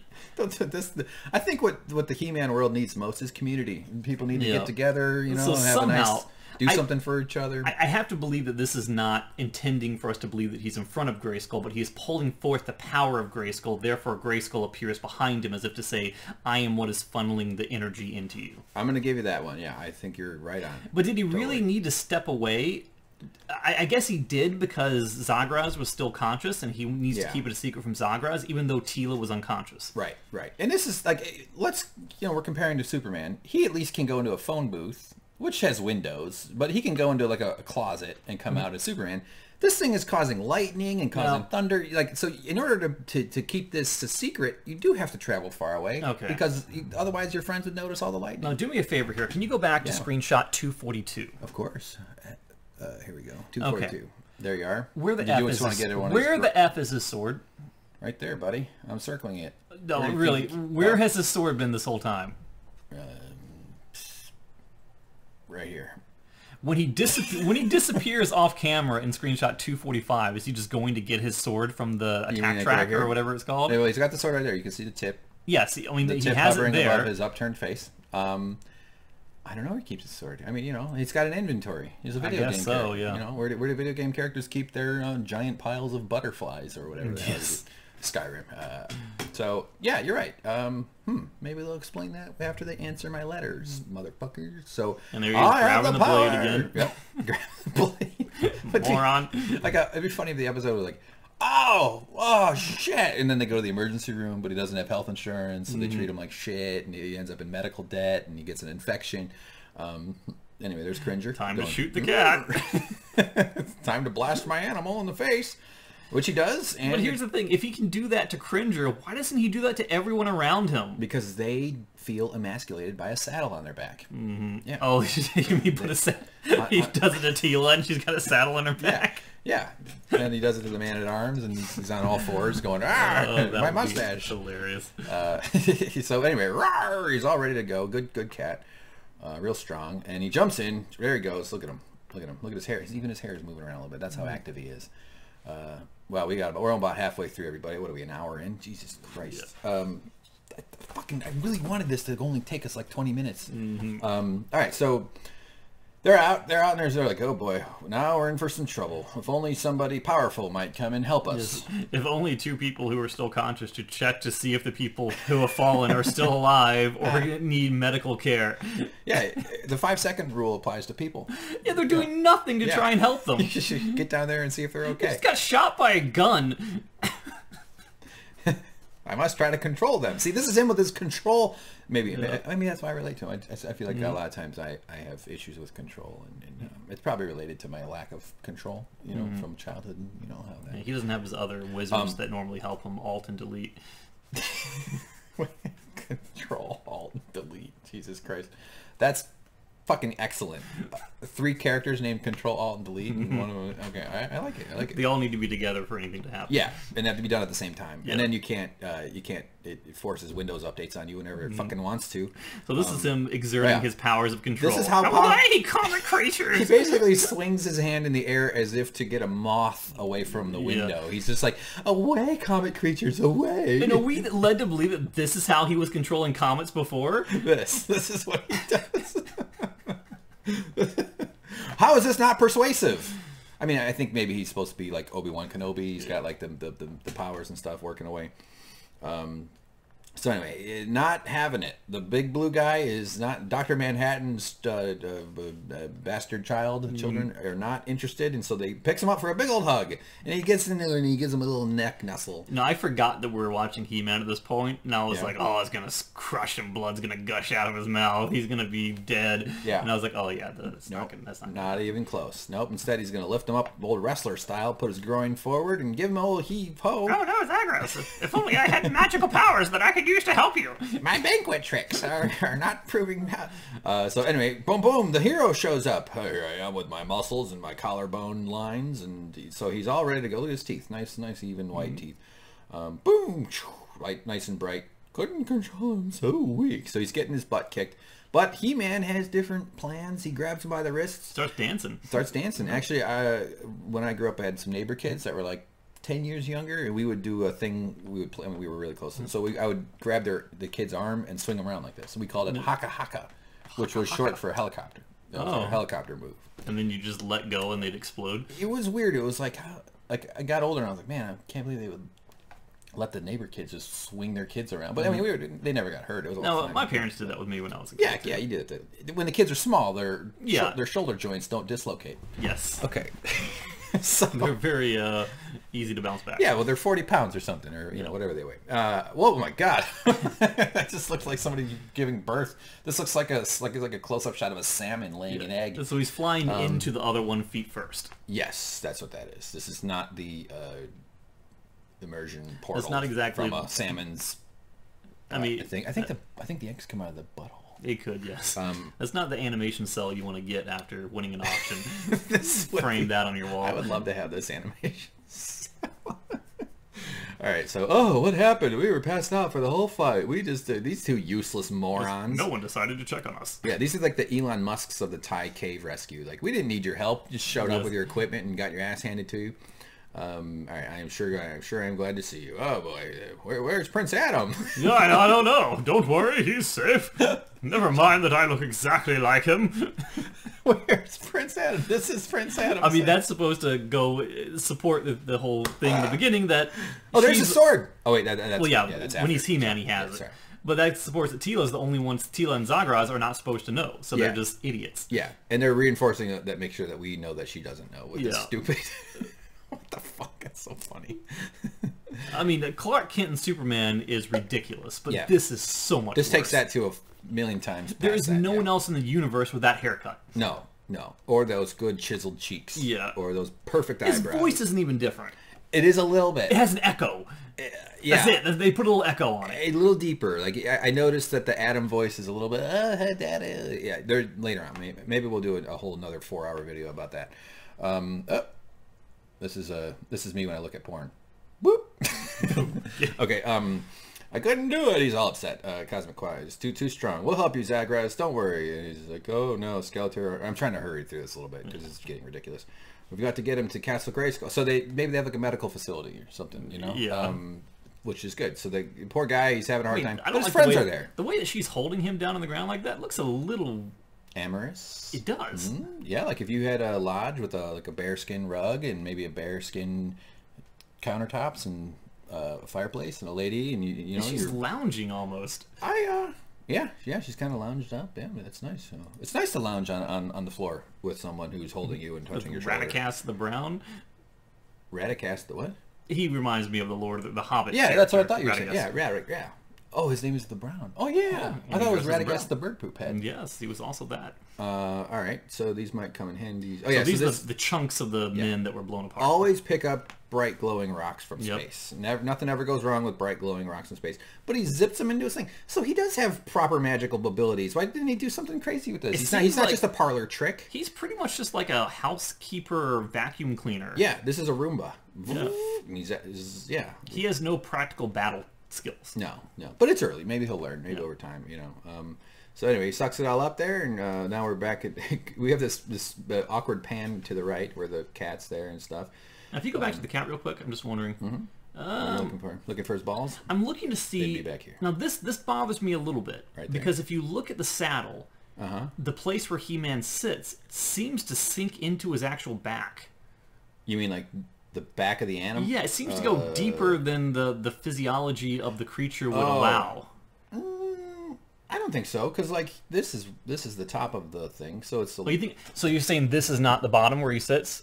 I'm reading that. Yeah, wrong? I think you might be seeing it wrong. This is where his groin would be. Okay, I got and you. it's like I think you were just picturing some. Yeah, I see what you're saying. Yeah. No, yeah, it's okay there. Claws up at the top. Those claws should be touching the ground. That's why animals have their claws, that they can actually, they're retractable and stuff. Okay. All right. So now they're working on helping the old guy. He's messed up. This is their healthcare system here. Yeah, the stone slab. Put him on a stone slab with a purple pillow. That's probably stone. Oh, look, they bothered drawing her foot. That's nice. They did. Yeah. Who knew? His sword has a scabbard. Yeah. All right. I get it. Man at Arms, Tila, let's go see Skeletor. Bum, bum, bum, bum, bum. So he's like the main villain of this entire world, and they can just decide, let's go see him. Yeah. Yeah, he's like a... They know where he lives. Yeah, he sleeps outside the library. So there he is, and we saw him. Oh, look, he's looking into the back of his thing. Yeah. This I didn't realize that. Yeah, it's the back of the skull. So the skull had the occipital bun functions as an spy device. But you'll notice something too, is like if you look at this one right here, you'll see that if you can trace it with a mouse, that it has that little dip up right there. This here. Yeah, but if you look back at the last time we saw it from a distance, it's a pure curve. There's no dip. Actually, the next shot has that. Oh yeah, right there. There's no dip. Fucking ruins the immersion for me. God damn it. Now I'm not into it anymore. Fuck! Beastman, take the basher. They call it the basher. The basher. I mean, that is like... For a show like this, to call something the basher, to go after a person like He-Man with something called the basher, that's a little bad. Why is that bad? Because the whole phrase, you'll say about people who are... Oh, that gay bashing. Yes, gay bashing. Yeah. Yeah, that is a little bit weirdly specific. Wow, yeah. Man, okay, I don't know. My whole notion on commenting on that is like, I'm not going to speak with authority because my lived experience is nowhere near what people who, have. My opinion should be deferred to people who have more, better. I'm not sure. I'm saying I'm uncomfortable. I'm making it worse. I just like it comes from a place of wanting to respect people who are different than me. That's my whole thing. It's like I wish I were more different than I am because I find myself boring as I am. Yeah, I'll say. I know. I'll second that. I'm kidding. You're not. She also has cinnamon buns. Yeah. What is it with? She literally has like the same armor as very Tila, similar. just different color. They just copy and pasted. Well, it wouldn't surprise me if it turns out she's like a lost sister or something. Although she has the dark eyes, the Tila has the blue eyes. But it might turn out that maybe they were separated at birth or something. They were Siamese twins joined at the head. Yes. Maybe Siamese triplets joined at the head, like a Chinese throwing star of babies. Or they're the same person. Oh my god. Changes her clothes, puts in new contacts, and runs over. Puts on a pair of glasses. To defeat He-Man once and for all. So they really got to get him. Because this He-Man... Oh, yeah. So they attack... So they know that He-Man is coming. Yeah, yeah. But an attack track... 2.709 seconds. Why even bother announce it if you're going to be there by the time you finish saying the sentence? Yeah, exactly. And why are the eyes so crazy looking? What the fuck? What kind of eye is that? I don't know. Yeah, no, I agree. This is clearly something that the writer enjoyed seeing on the page. Because 0.709 seconds is obviously a ridiculous thing to tell somebody as far as an arrival time. So don't worry, everybody. We'll be done in 45.289 minutes. And yet in actual real time of watching this, it takes another like 30 seconds for them to get there. Yeah, yeah. It's at least a 6-second drive. Yeah. So be prepared for landing. Flight attendants, please prepare for landing. Old Bone. Oh yeah, this is the track talking. Yeah, this is the vehicle talking, and Tila's standing in the back with no seat again, just kind of leaning over, like, "What's going on, guys?" And by the way, for a kids show, no seat belts. I think that's irresponsible. When he wears a seat belt on his chest, they might as well. Yeah, he's got the 2 seat belts. They might as well be smoking. All right. Bonehead is probably... I do like that the vehicle calls him a bonehead. Yeah. I like sassy robots, kind of like the big square thing from Interstellar with Matthew McConaughey. Yes. Is that Matt Damon? Does he do the voice for that? I don't think it's Matt Damon. Oh, all right. Well, anyway, ruined one of my fantasies. He won't have to wait long. 2.709 seconds. Look at those good stuff. This will give you something. So this is Beastman in the basher. He drops down a blocker, though. Well, it looks like he shoots the side of the cliff, and it's supposed to like put debris there. Rock fall is the word. Right, but instead of doing that, I guess he didn't want to animate that. It just basically teleports in a bunch of neatly stacked debris. Yeah, so it turns it into a thing, which we'll see in a second. So, but then they have this like math computer thing. Right, and if you go back 1 second, just to kind of reiterate the point, is like I was wondering if she was actually standing back there with no seat the whole time. This proves it. Yeah, she is standing back there. Yeah. Yeah. And going across bumpy terrain. That's not cool. Well, maybe she uses it to work on her leg, muscles or something. By the way, and where's the little wizard guy? Why didn't they bring the wizard guy? I don't know. Or maybe he's in the back. Where's Cringer? James, you're asking questions I just am not able to answer. I don't know. But they have a computer here, and so I love that they bothered with this crazy height of obstacle, 5 meters. Like it does this whole math composition. And it figures out a track. So it formulates a plan, and then whoop, right up and over. I mean, that kind of problem solved. That gives us a little bit of insight as to why the treads do what they do. It's to try to show that it's versatile and it can go over weird terrain. Do you remember the kids' toys that had like the tires that would open and a cat claw would come out of the tires? Yeah. And the commercials were the things climbing piles of stuff. I remember getting so excited. I wanted one, and I wanted a pile of stuff, and I wanted to claw over it, and we never had it. I had the He-Man action figure where, the like seatbelt thing on his chest. You would tap it, and it would have this little thing that rotated around, and it would show battle damage. Oh, wow. And I was always like, He-Man, realistic battle damage, cool! Yeah, I'd play with that still if I had it. Absolutely. I have it somewhere back behind the wall of my parents' house in Virginia. I only have one toy from my childhood I still play with. I don't know. Don't worry, it'll be funny in the audio. I'll stop you this time. Your plans suck there, fur face. So air vehicle. Okay. They're like, we got to go with this computer motif or computer design here.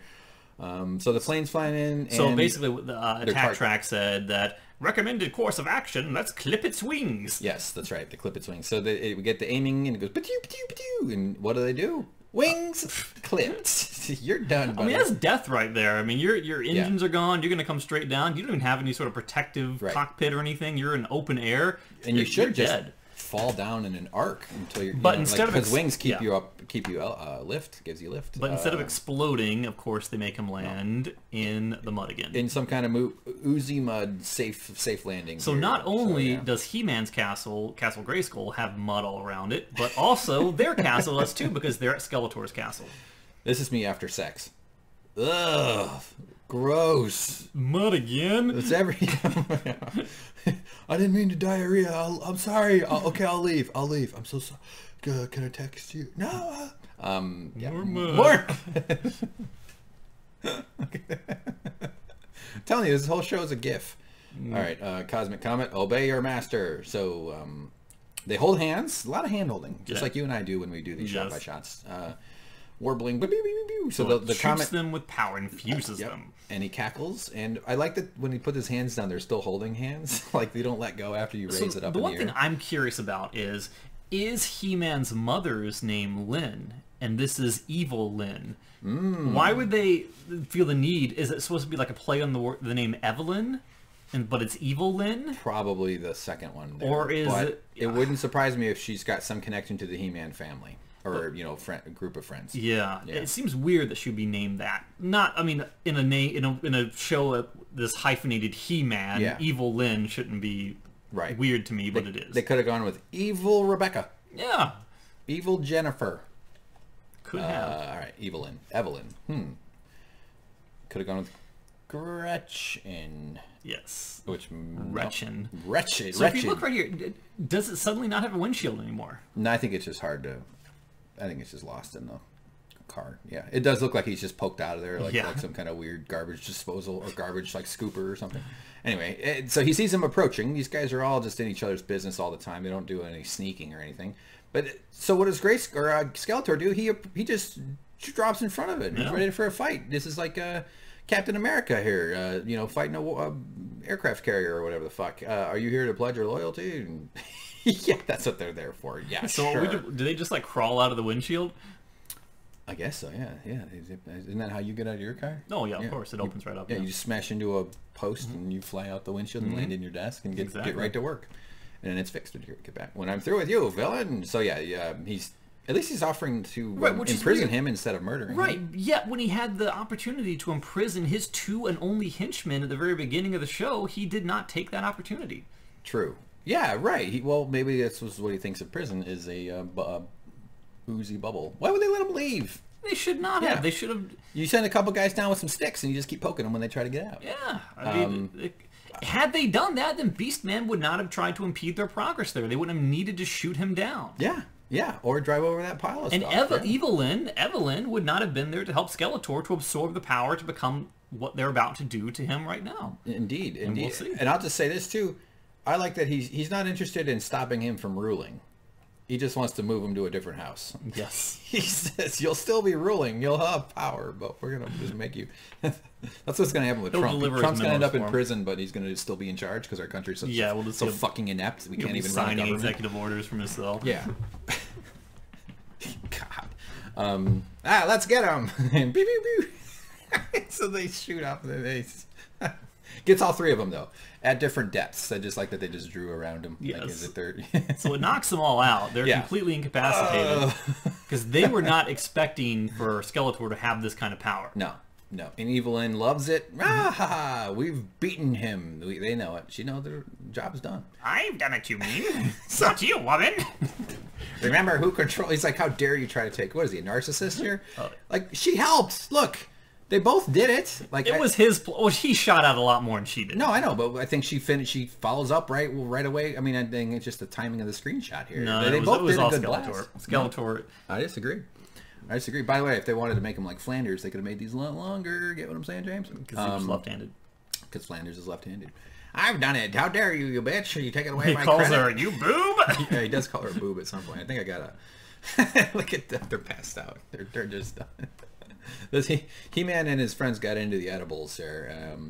They're gone. So here's another thing that bothers me. How did they get away? Because the sorceress teleports them away to save them.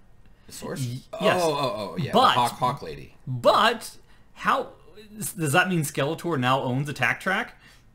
Well, I doubt Attack Track would be happy with, like my Prius is like, ooh, who is this? They're a little shy at first. I don't know. What do you think? If Skeletor had half a brain, he would just take Attack Track inside, park it, and be like, this is mine now. True. Yeah. What if he's got a whole garage full of Attack Tracks? He should. And they're all in there like Wall-E, just like collecting stuff. All right. It's the sorceress, you boob. It calls her a boob. All right. Oh, there you go. Oh yeah, we'll get to the Cosmic Comet. Okay, Cosmic. So a lot of plot going on here. Yeah, so he's basically hopefully everybody's following this plot. So because they escaped, he's immediately going to turn the comet to Castle Grayskull to get them because he assumes that's where they went. Yeah, he knows where they are, and then they of course do go right back to where their lair, where they all. Now, why couldn't the sorceress just teleport Skeletor to Castle Grayskull into the ruling cell? Yeah. If she could teleport them away from him. Like in Star Trek, just transport the guys into space. Yeah, or just teleport Skeletor's head away from his body. Exactly, or maybe teleport a different staff with the goat head and have a different iPad in the back of it that shows him all positive news. Yeah, it just seems like this would be a very easy war to end if they really had the motivation to do it. I think you're right. Although it would be pretty irresponsible to end the war during season 1, episode 1. If he was really He-Man, he could do it. So there's nothing. So he's all worried. I think there's something we can do. Well, if we get another comet, we could maybe cancel out the evil. So it's about balance. Yes, but in order to do that, they would need pieces from the original comet. Who would possibly have enough pieces? What a lucky coincidence! It just so happens that Orkin turned into reverses his vacuum and spits it all back out. But the problem is, he only has enough pieces to make like a little softball-sized comet. Right. Yeah. How are they going to use that? Hopefully they have more ink and they can draw. Orko, I could kiss you, but I'm not into ghosts. Look at him. He goes right for it. Hey, baby. What, you think he's got cold skin? Do you think he's like all gross? Is it a ghost or just a goblin kind of thing? I'd say it's a goblin. What do you think he looks like naked? Do you think he's got a belly? Or is it one of those like skinny... I think he's like that Harry Potter, or what's that thing? The house elf. Oh, Dobby. Dobby, yeah. Hello, Mr. Potter. Oh, would you like some oatmeal? Well, there's no none left. I ate it. I'm sorry. And Harry Potter zaps him into a scar. All right, time is a wasting, don't you know? Ooh, and then we can get started. Okay, so they're all working on their plans here.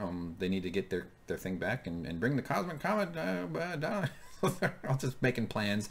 The river of pink ooze flows the waterfall, and actually pink ooze fall would be the right term. Bring the Cosmic. So, all right.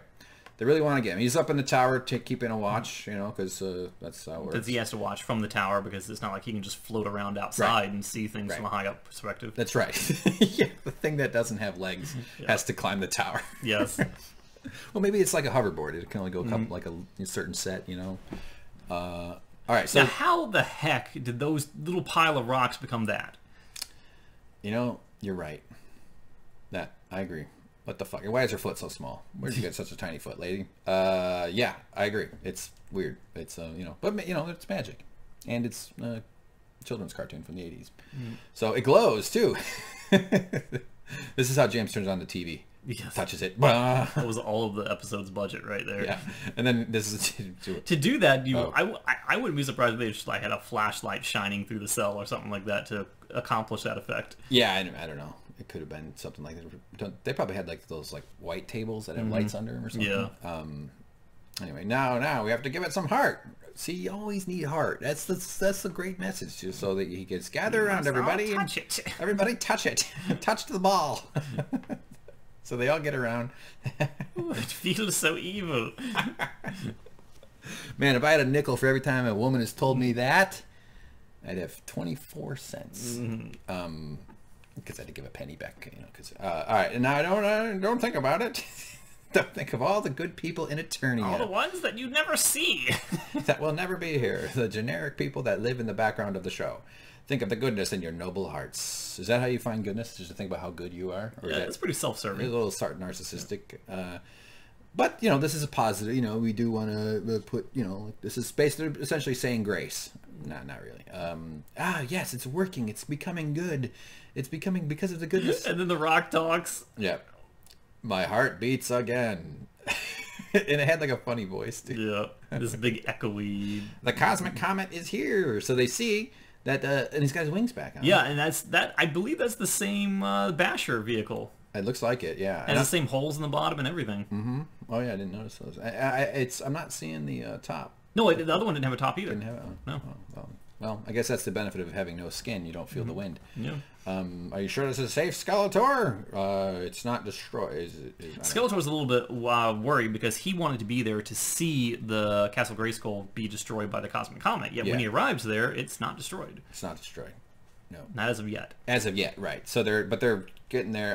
Now it's up to you. So the wizard has to step up. Zagrov, now it's his time to maybe rediscover his old self. Maybe get over, you know, I'm still so weak. And he's a little bit hesitant. It's time to forget your mistake. It's okay, James. I'll make mistakes. It's okay. Can you hear me? Comet. So now I'm flying. And this is him using his magic. Fly away. He's waving his arms around That's a little. all he does. And can't quite do it because the other comet is so close. It's getting there. Yeah. That's not why he can't do it, but he needs time. So He-Man has to slow down the other comet. But how is he going to do that? I like that Orkin's taking a little break from floating by hovering or by holding himself up on the guy's shoulders. That's nice. Here's the part that kind of confuses me. What? Their main goal is to make the comet fly. They can't. Zagraz can't do that yet, so the sorceress uses her magic to make He-Man fly instead. Why can't she make the freaking comet fly? Good point. Good point. You should make the comet thing fly, not the human man. Yeah, it's not hard for her to do it. Yeah, look at him. There he goes, James. Look at those long legs. Ooh, boy. And that coming at you at a, forceful. Jesus. All right, so there's a thing, and I got some sky. Why didn't she just, make them fly to Castle Grayskull? Why do they need the attack track? I think why not just teleport them there? Can she teleport them away? They should just move to Northern California and, have a farm and just fucking chill out. So there's a bunch of, comet stuff, and there he goes, of course. Dun, dun, dun, dun, dun, dun. He hits it straight on, gets his nose in there, gets his face in there. I love how his hand is even squishing into it like it's a mattress almost. Yeah, like he's holding a yoga ball. Yeah. Yeah. Right there. Yeah, right there. So he's done it. He-Man, Zagraz, we believe in you. I believe in you. Come on. And he says, just try, Zagraz. Believe in yourself. So finally he makes it work. Oh, thank God. I was so nervous. I had no idea that was going to work. This is Grayskull. We got a good shot of it. Yeah, but it's weird, though, that it's just... This is the thing they're all fighting over. Well, this horrible That's mansion. The shocking thing to me as well when I saw this, is that you always see this close-up shot of the front of Grayskull and the two towers on the side of it, and you think you're just seeing the front part of a much larger structure. Yeah. There's nothing else up there. Yeah, this looks like a double wide Winnebago, or a double wide home. Why would anyone fight for that? That's a piece of trash. Two shit towers on the front, and then there's barely anything. Some houses you go into them and they're weirdly big on the inside. Yeah. And this is the reverse of that. You go in there and you're oh, what the fuck? You only got one bathroom? Jesus. Yeah, that is garbage. Yeah, that's kooky. It is weird. Well, I bet it has bad Wi-Fi. I bet stone is bad for Wi-Fi. Yeah. Do you think it is? Worse? And you even see how much lower to the ground the towers were that Okra or whatever the thing had to float up into. Right. Oh, I see what you're saying. Yeah. It's 2 stories. This is a 2-story building. It is. This is essentially a middle-class home. It is, yeah. in Topeka. Okay, so he's fighting. He's really doing his thing. I don't know what the fuck is going on there.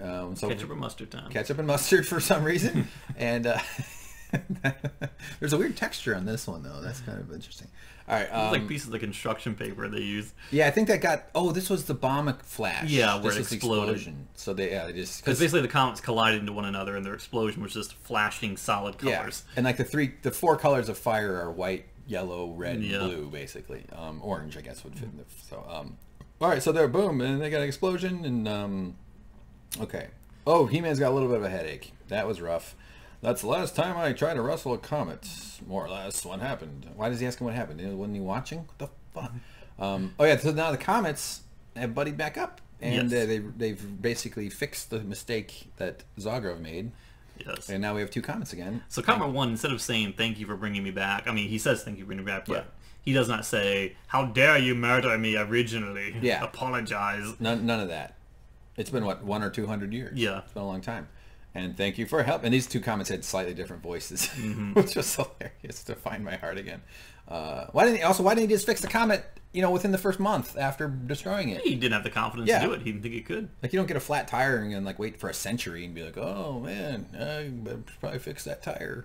All right, so there's the thing, and the comet in the air. Boy, we're really going long on this, aren't we? This is insane. We knew you could do it. They believed in him when he was, I didn't have any confidence. I relate to this. I think this is something, I've had issues with confidence and feeling like I'm up for the challenge or not. I mean, this is really hitting home, way more than Westworld ever did.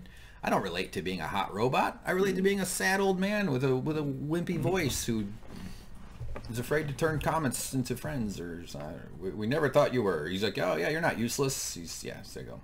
everybody's worried about being old and useless. Yeah. Because, you know, that's what happens. And Skeletor is upset because he's still up there in his basher, and his plan did not work. A lot of cackling. Did you explode like that? None of them can see anything. They're just like, what was that? What happened? Must be cosmic dust. Castle Grayskull must be cosmic dust by now. Oh, that's what he's saying. Okay, gotcha. You're like, now there's 2 comets. They're coming right for us. Look out! No. So the 2 comets have turned into a gang here. And I mean, I guess it's good to fight off the villains. And they spin. They zip by it. They go pew, and then the thing turns into spinning, and he gets blown off into the nether area. These guys never die. They just get sent away briefly, like a moth. The moth comes back. Yeah. So now we get this shot again. That's right, Adam. He's explaining once you can control magic orbs. Control my magic orbs. So it goes from orbs to comets. So now they got these orbs flying. So now we have a resolution. This is the, what would you call this? The coda? The final scene of... Yeah, this is the epilogue. Epilogue. Yeah, epilogue's probably good. You're doing fine, don't you know? So they're doing this trick. These guys just love to sit around and play parlor tricks. Yes. Banquet tricks with their... Focus on my balls. Is everybody concentrating on my huge yellow balls? Concentrating. You know, the goat had 3 horns. Or the middle skull. We called it a horn. He's got 3 balls because he's He-Man. Yep. You know? What if that was like a sign of like strength? Like, oh my god, you should see this guy. He's got 7 balls. Got like a deer antlers. Yeah. You call him a 3-pointer. Yeah, right. I'm more picturing like a string of garlic. Ugh. Just dangling down halfway to the knees. All right, so yeah, there's one of the balls. Look at this. He just pooped one out. Yeah. Whoop. His eyes even go to look at it. This is the birth of Pac-Man. Okay. So the balls fly. Oh yeah, the ball's chasing the him around here, and he's like, oh no, run away. And that's the end of the show, except for the final lesson epilogue, or the lesson. In today's story, Zagras had a problem. He lost his confidence in himself because he had once failed. But we should never be afraid to try again. And we believe in ourselves. As the old saying goes, you can't unfuck that goat. No, I mean, try again. All right. And then there you go. Oh, the big bright light. So until later, bye. Aw, and he fades away. Arthur H. Nadel. Good job, Executive Vice President of Creative Affairs. Boom. James. All right, so let's do some analysis. What did you think? What's your big takeaways from the episode? Believe in yourself is the takeaway. I think in 1983, the general knowledge of humans about comets were probably lacking. Certainly, yeah. This from a scientific standpoint did nothing for children from an educational standpoint. It definitely set back the comet awareness movement by several hundred centuries. But although I don't think that that's what they're aiming for, but yeah, I agree. Mission accomplished. And I think it also taught you that it's okay to blast your cat and then ride it. Yeah, I mean, if you find... If shoot you your cat, do something that feels good to you, you should immediately do it to your household pets. Yes, exactly. Because what could go wrong? Especially if you're not sure. If you're not even positive what's going to happen, just point it at your cat. And, you know, you can always get another cat. They're not that expensive. And you ever get a $100 cat, James? No. Oh, it's fucking delight. But always keep secrets from your parents and your sisters. Especially about your identity. Yes. keep your identity politics completely secret. Yeah. Have a secret life outside that your family doesn't know about, but that you can hide just by taking your shirt off. Right, and summon your super identity that must be secret by always standing outside of your family's home and raising a sword in the sky and screaming in a large echo, by the power of Grayskull! I have the power! Yeah, they'll never notice. The show does teach the 2 lessons, which are you have to work together to solve problems. Yes. And the other lesson is the most important thing to solving a problem is a strong white guy. Yes. You need one independent white guy.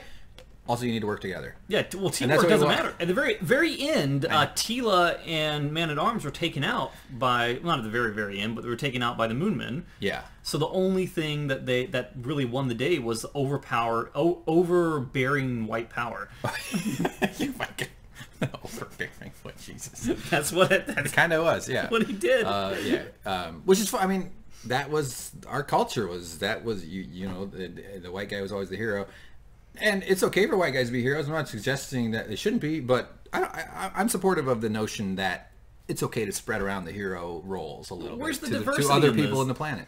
Yeah, and that's fine. And you know, we're not trying to change He-Man. We're just what color was Skeletor before he became Skeletor? Blue? Well, James, we're all skeleton, or we're all bone white on the inside, aren't we? And on the outside for me. Yeah, you do have bone white colored skin. Until the those beetles that clean bones, you know, that's how they clean bones. Yeah. So you just give them to, yeah. All right, well, there you go. We made it. Real quick though, just while we're still recording, what do you think? Let's do some analysis on the title of the episode, which is the Cosmic Comet. So what do you think they're referring to? I have no idea. I can't recall anything in this whole episode that talked about cosmic comets. Yeah, me neither. Okay, all right, we're done. We got to stop. I'm sorry this went so long, everybody. But let us know in the comments if you're enjoying this. If you want more, we are going to try more. There's lots of other shows too. We could. And I think I've gotten all the sexuality jokes out. Yeah. In this one. Yeah. I think we can move on. We can move on from that. It is fascinating, and I would like to get someone's take on the whole like homoerotic stuff of this, because I'm sure there's a much more complicated story and reasons behind the scenes as far as to why. And this I don't think that's unique to He-Man either. No, I was born in 1983. I mean, this is not that long ago. Yeah, but they're not saying it's bad. Or any. I mean, I don't think there's a positive. But you look at the world today, and you look at people who are highly conservative, and they say, who don't understand that people are born that way, that's not necessarily a choice that people make. Yeah, they want to judge people for their differences. And they constantly say, well, what you do, I don't care, but don't you dare influence my kids. Don't you spread it to my kids. Yeah. So if this kind of thing were on television today, those kinds of people would be up in arms, like, get this gay propaganda away from my kids. Where were those people at the time that this was airing? Were we just that different? There's a good chance there was a group that was upset about it. I mean, it's just the 80s. In order to do a protest, you had to write letters to your newspaper and shit, and like go to the library. Well, that's right. There was no internet. There was, it's not like they could just tweet it out and be like raise a stink. And so they were just like preaching to their own choir, and I never heard about it because that wasn't my choir. But at the same time, I mean, again, we're two straight white guys, but like it does seem like there are gay characteristics being displayed in sort of with a wink and a nod to something, but how persuasive or whatever, and even if that, I think it's overall serves the purpose of normalizing and helping people accept others. I think, like, call me bleeding heart liberal or whatever, but the planet's getting more crowded. We gotta get along. It's not gonna work. We're not gonna split up into a bunch of different ethno-states based on our fucking skin color. We gotta get over it. It's all because in the past they were idiots and they had resources they were protecting, and they were instinctively fearful of things that were different and led to political differences, which also was divided up among racial differences and all other things. And so we're suffering under the lingering effects of all that bullshit. And I think why it's so painful nowadays is people were trying to get over that in some ways. And it's going to be a process because, unfortunately, progress happens at the rate at which racists die. So that's basically where we're coming from. Did I make? How's my soapbox doing, James? Is it holding me up still? Or did they crash through it and I have splinters on my calves? All right. Well, it's interesting. I mean, it's an interesting thing. I'm sure that, dude, like so many shows, they would do like horrible sexist shit that you would never get away with these days. Like make the woman stand in the back of the vehicle. Okay. All right. Well, anyway, there you go, guys. Hope you had fun. Let us know at Suckprofessor on Twitter and at VideoJamesSP. James loves Twitter. He's always on Twitter. Yes. Can't get enough of it. I have the best words. James has the best words. And thanks for being patient too. The channel's been a little bit quiet lately. We've been kind of working on other things in life and work, and shit got in the way, and brain. I just say the word brain is it. So. I talk about it a little bit in my on the podcast on our Patreon if you're curious, but we appreciate everybody's attention, love, and support, and we'll see you all real soon. James, one final. Let's do it. I have the power together. Ready? I'm gonna hold a pen. You can hold a pencil. Yeah. I'm holding an animation, a digital drawing pen for my tablet. Hold it out in front of you. Oh, 2 hands, Scott. Do it. I'm holding Put the cup coffee down. bean. James has a coffee bean mug. All right, ready? 3, 2, 1. I have the power! We're strong now. Yeah. How's it feel? Goodbye, everybody.